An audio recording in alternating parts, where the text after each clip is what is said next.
Now, for those of us managing diabetes, keeping an eye on blood sugar is absolutely key. And, the fruits we choose can make a really big difference.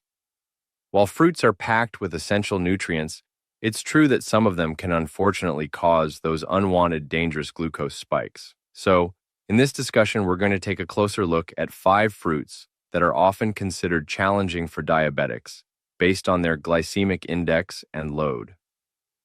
Our goal here is to help you make really informed dietary decisions for better health. Top 5 worst fruits that spike blood sugar in diabetics. 1. Watermelon. All right, let's dive into our list, starting with number 1, watermelon. Watermelon. That classic summer delight. It often gets a bit of a side eye in the diabetic community. And here's why. It has a surprisingly high glycemic index, or GI, of 72. This means it can indeed cause a pretty rapid jump in blood sugar levels for many folks with diabetes. You might be thinking, how can a fruit that's over 90% water do that? Well, the secret is in the type of sugar it contains and just how fast that sugar gets absorbed into your bloodstream. Even with all that water, the carbs in watermelon are mostly simple sugars, and these get digested and absorbed really quickly, leading to that potential spike. But hold on. It's not all doom and gloom. Watermelon is actually packed with some great nutrients. It's a good source of vitamin C, vitamin A, which comes as beta-carotene, and that powerful antioxidant, lycopene, which, by the way, is linked to good heart health and even cancer prevention. Plus, it gives you potassium and magnesium, which are essential minerals for feeling your best. So, for diabetics who really love their watermelon, the key isn't necessarily to avoid it altogether, but to be really careful with portion sizes and to eat it mindfully. So, how can you enjoy watermelon a bit more safely if you're managing diabetes? Well, experts often suggest limiting your portion to about 1 cup, that's around 150 grams, at any one time. It's also a smart move to pair watermelon with foods that have protein or healthy fats, like a small handful of nuts or a little piece of cheese.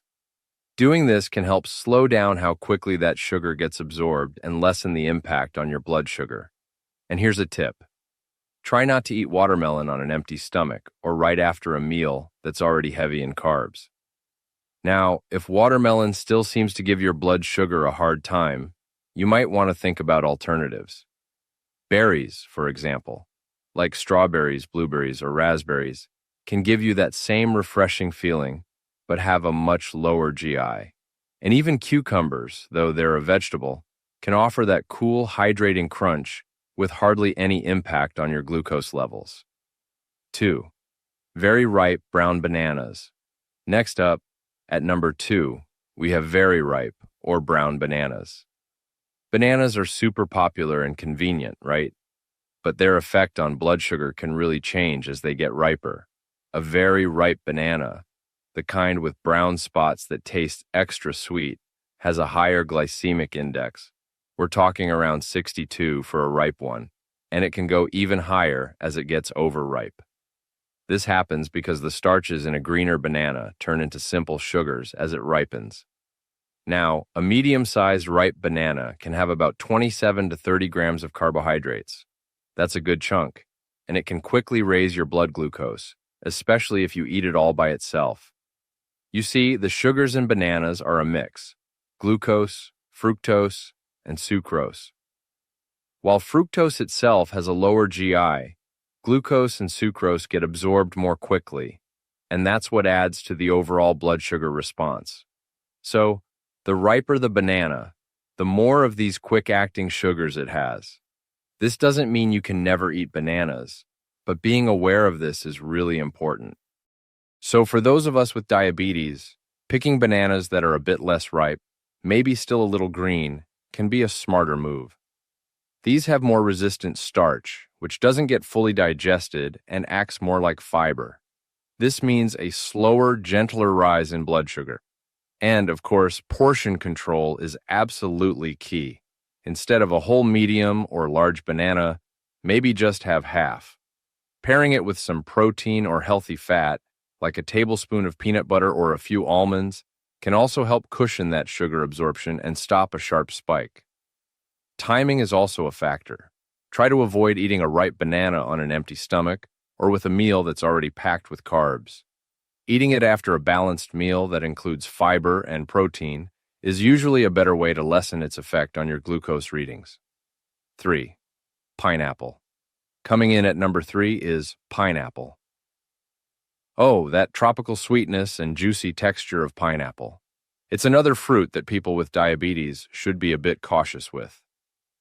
Generally, it has a medium to high glycemic index, often said to be around 59, but this can change based on things like how ripe it is and where it was grown. Some sources even list its GI as higher. That wonderful taste comes from a good amount of natural sugar, mainly sucrose, glucose, and fructose, which can definitely cause a noticeable jump in blood glucose after you eat it. Now, even with these glycemic concerns, pineapple does offer a lot of nutritional goodies. It's an excellent source of vitamin C, which is a powerful antioxidant, and manganese, an essential mineral that helps with metabolism and bone health.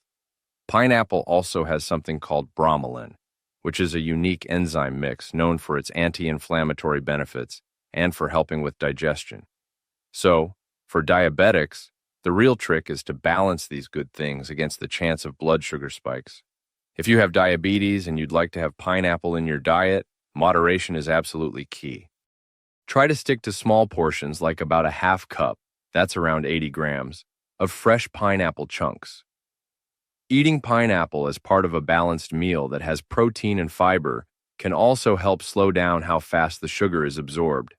For example, tossing a few pineapple chunks into a chicken salad or a Greek yogurt parfait is a better idea than eating it all by itself. Definitely steer clear of canned pineapple that's packed in heavy syrup. That just adds a ton of extra sugar. If you go for canned, choose pineapple in its own juice, and even then it's a good idea to drain the juice. Some people think eating the core, which is tougher and has more fiber, might have a slightly lower glycemic impact, but the main thing to remember is portion control and eating it with other types of food. 4. Cantaloupe. All right, number 4 on our list is cantaloupe. This popular melon, with its sweet orange flesh and refreshing taste, usually falls into the medium glycemic index range, typically somewhere between 56 and 69, with some saying it's around 65.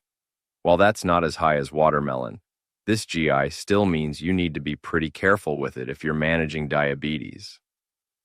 Its sweetness comes from natural sugars that get absorbed fairly quickly, and that can cause a noticeable rise in blood sugar if you eat a lot of it. So, why might cantaloupe affect blood sugar more than some other fruits? Well, even though it has a good amount of water, its carbohydrates, like in many melons, tend to be sugars that are easily absorbed. But cantaloupe is definitely not empty calories.